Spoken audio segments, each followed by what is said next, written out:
साथीहरू, नेपाल सरकारको भौतिक पूर्वाधार मन्त्री सुनिल लम्साल दार्चुला पुगेर फर्किसकेका छन्।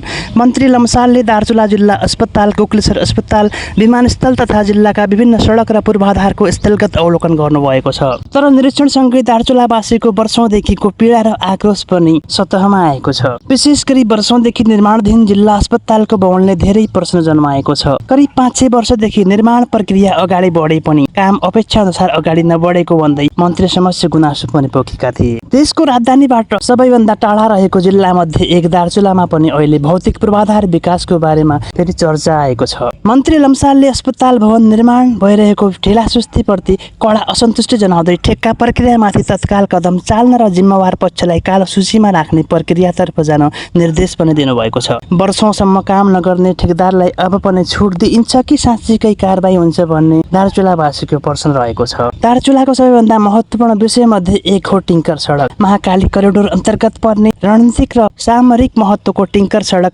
नेपाली सेनाबाट निर्माण भइरहेको छ। मागपत्रमा उल्लेख भए अनुसार करिब 79 किलोमिटर लामो सडकमा हालसम्म करिब 19 किलोमिटर मात्रै ट्र्याक निर्माण भएको छ। दार्चुलावासीको विभिन्न किसिमका मागहरू रहेका छन्। 3 वर्षभित्र सम्पूर्ण ट्र्याक खोल्न पुग्ने गरी पर्याप्त बजेट उपलब्ध गराइयोस् भन्ने पनि माग रहेको छ। चालु आर्थिक वर्षमा 12 करोड 79 लाख रुपियाँ मात्रै बजेट विनियोजन भएको भन्दै थप बजेट व्यवस्थापन गर्न पर्ने माग राखिएको छ। सडक निर्माणका लागि एक्साभेटर, कम्प्रेसर लगायतका मेसिन पनि तथा उपकरणको अभाव रहेको भन्दै तत्काल मेसिन खरिद तथा व्यवस्थापनका लागि 5 करोड रुपियाँ बजेट उपलब्ध गराउन समेत माग गरिएको छ। त्यसैगरी महाकाली करिडोरमा पनि उस्तै समस्या रहेको छ। दार्चुलाको खलङ्गादेखि ब्यास गाउँपालिकाको केन्द्र हिकिला हुँदै सुनसेरासम्मको सडकलाई कालोपत्रे गर्न बजेट व्यवस्थापन गर्न माग गरिएको छ। खलङ्गादेखि सुनसेरासम्मको 43 किलोमिटर सडक खण्डमध्ये बाँकी रहेको करिब 13 किलोमिटर खण्डमा पनि चालु आर्थिक वर्षमै ठेक्का व्यवस्थापन गर्न माग गरिएको छ। लामो समयदेखि अल्पत्र अवस्थामा रहेका धौलीगाड पुल, लास्को खोला पुल र निजङ्गाड पुलको निर्माण पनि तत्काल अगाडि बढाउन माग गरिएको छ। महाकाली करिडोर अन्तर्गत चमेलिया नदीमा बन्नुपर्ने विभिन्न पुलहरूको प्रक्रिया अगाडि बढाउन र दार्चुला बैतुले जोड्ने चमेलिया नदीमा मोटरपेल पुल निर्माण गर्न समेत माग गरिएको छ। दार्चुलावासीले अर्को महत्त्वकांक्षी माग पनि अघि सारेका छन्। महाकाली नदीको किनार भएर दार्चुलालाई तराईसँग जोड्ने छोटो दूरीमा जोड्ने फास्ट ट्र्याक निर्माणको पहल गर्न माग गरिएको छ। सम्भाव्यता अध्ययन अनुसार दार्चुला सदरमुकामबाट तराईको भूगोल करिब 200 किलोमिटर दूरीमा जोड्न सक्ने सम्भावना रहेको मागपत्रमा उल्लेख छ। यदि यस्तो सडक निर्माण भयो भने दार्चुलाको यातायात, व्यापार र आर्थिक गतिविधिमा ठूलो परिवर्तन आउन सक्छ। अहिले लामो घुमाउरो बाटो भएर आवत जावत गर्नुपर्ने अवस्था छ। त्यसैले दार्चुलावासीको भनाइ छ, छोटो बाटो बनाऊ, दार्चुलालाई देशको मुख्य बजारसम्म जोड। त्यसैगरी अर्को माग छ सीमा र विकाससँग जोडिएको। दार्चुलाको सदरमुकाम खलङ्गाको बाङ्गाबगड क्षेत्रमा महाकालीको बाढीले पुरानो संरचना बगाएपछि नयाँ स्थानमा एलाइनमेन्टको विषय पनि उठाएको छ। त्यहाँ स्थानीयको निजी जग्गा अतिक्रमण गर्नुपर्ने अवस्था रहेकोले आवश्यक र मौजाको व्यवस्था गर्न माग गरिएको छ। त्यसैगरी खलङ्गादेखि हिक्लासम्मको सडकमा रत्ताकाठा र कालाघाट क्षेत्रमा सडक स्तर उन्नतिका लागि विस्फोटक पदार्थ आवश्यक पर्ने तर व्यवस्थापनमा समस्या रहेको भन्दै नेपाली सेनाले सुनसेरामा भण्डारण गरेको विस्फोटक पदार्थ टिङ्कर सडक खण्डसँगै खलङ्गा हिकिला सडकमा पनि प्रयोग गर्न व्यवस्था मिलाउन माग गरेको छ। त्यसैगरी अब अर्को ठूलो विषय हिमाली पर्यटक सडकको पनि माग गरेको छ। नेपाल सरकारले बजेट मार्फत घोषणा गरेको पूर्व पश्चिम हिमाली पर्यटकीय सडकको सुरुवाती बिन्दु दार्चुलाको ब्यास गाउँपालिका 1 स्थित अपि हिमालको बेस क्याम्प वा ब्यास हिमालको बेस क्याम्प क्षेत्र छाङ्रू गाउँ वा सुदूरको अन्तिम हिमाली गाउँ टिङ्करलाई कायम गर्न माग गरिएको छ।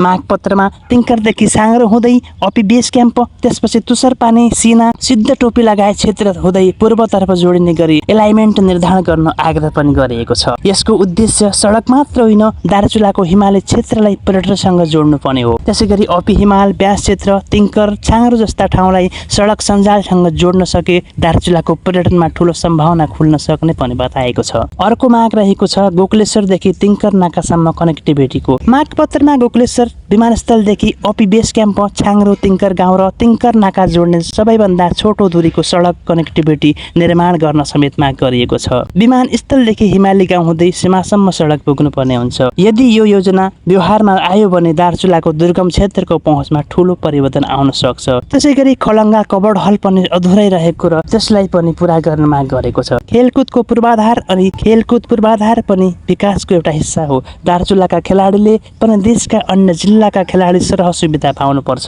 गोकुलेश्वर खलङ्गा सडकको विकल्प दार्चुलालाई बैतडीसँग जोड्ने सीमा क्षेत्रमा पर्ने बजार गोकुलेश्वरदेखि दार्चुला सदरमुकाम खलङ्गा जोडिने वैकल्पिक सडकको रूपमा धापनेसिल बर्मुडे बगौरा सडक निर्माण गर्न माग गरिएको छ। यो सडक बनेमा हालको गोकुलेश्वर खलङ्गा सडकको दूरी करिब 72 किलोमिटरबाट घटेर करिब 35 किलोमिटरमा सीमित हुने दाबी पनि गरेको छ मागपत्रमा। दूरी घट्छ, समय घट्छ र जनताको खर्च पनि घट्छ भन्दा यो माग राखेको छ। त्यसैगरी नेपाल भारत जोड्ने झोलुङ्गे पुलको माग पनि राखेको छ। ब्यास गाउँपालिका 2 दुम्लिङमा नेपाल भारत जोड्ने झोलुङ्गे पुल निर्माणका लागि भारत सरकारसँग आवश्यक पहल गर्न पनि माग गरिएको छ। साथै नेपाली सेनाले निर्माण गरिरहेको तिङ्कर सडक अन्तर्गत तुसरपानीदेखि दुम्लिङसम्मको करिब 12 किलोमिटर सडकलाई आगामी वर्षदेखि कालोपत्री गर्ने गरी बजेट व्यवस्थापन गर्न माग गरिएको छ। त्यसैगरी अपी हिमाल गाउँपालिका केन्द्र जोड्ने सडक, ब्यास गाउँपालिका 2 राप्ला गाउँ जोड्ने सडक, नौगाड गाउँपालिकाको दल्लेक नागो सिना सडक निर्माणका लागि संघीय सरकारबाट बजेट व्यवस्थापन गर्न पनि माग गरिएको छ। त्यसैगरी सबभन्दा ठुलो प्रश्न दार्चुलाले जनताको यो छ कि दार्चुलामा मागको कमी छैन,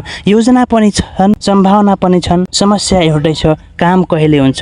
वर्षौंसम्म निर्माणाधीन अस्पताल, अल्पत्र पुल, अधुरो सडक, पर्याप्त बजेट नभएको टिङ्कर सडक, दुर्गम गाउँमा कमजोर सडक पहुँच र अर्कोतर्फ पर्यटनको अथाह सम्भावना भएको दार्चुला जिल्ला। त्यसैले मन्त्री लम्सालको भ्रमणले दार्चुलावासीमा नयाँ आशा जगाएको छ। दार्चुलावासीले अब आश्वासन मात्र खोजेका छैनन्, उनीहरूलाई ठेक्का लागेको सडकमा काम चाहिएको छ, अल्पत्र पुलमा निर्माण चाहिएको छ, अस्पतालको भवनमा काम चाहिएको छ, टिङ्कर सडकमा ट्र्याक चाहिएको छ, गाउँ गाउँमा यातायात चाहिएको छ र सबैभन्दा महत्त्वपूर्ण कुरा त दार्चुलालाई विकासको नक्सामा व्यवहारमै अगाडि आएको देख्न चाहन्छन्। त्यसैले मन्त्रीज्यूले गरेको आजको निरीक्षण र दिएका निर्देशन अब कामकाजमै सीमित नहोस्, किनकि दार्चुलावासीले वर्षौं कुर्न सके तर अब फेरि वर्षौं कुर्ने अवस्था नहोस्। बजेट पनि चाहियो, काम पनि चाहियो, निर्णय पनि चाहियो, कार्यान्वयन पनि चाहियो, नत्र फेरि त्यही कुरा माग आयो, आश्वासन आयो अनि केही समयपछि सबै कुरा सेलायो। यो पटक पनि दार्चुलावासीको एउटै आवाज हो, आश्वासन होइन, परिणाम चाहिन्छ। र अब हेर्न बाँकी छ मन्त्री लम्सालको दार्चुला भ्रमणले साँच्चैकै विकासको गति बढाउँछ कि फेरि दार्चुलाले अर्को आश्वासन मात्र पाउँछ। यसको जवाब अब आउने दिनमा कामले दिनेछ। फेरि पनि हामी अर्को भिडियोमा उपस्थित हुनेछौँ। धन्यवाद, नमस्कार।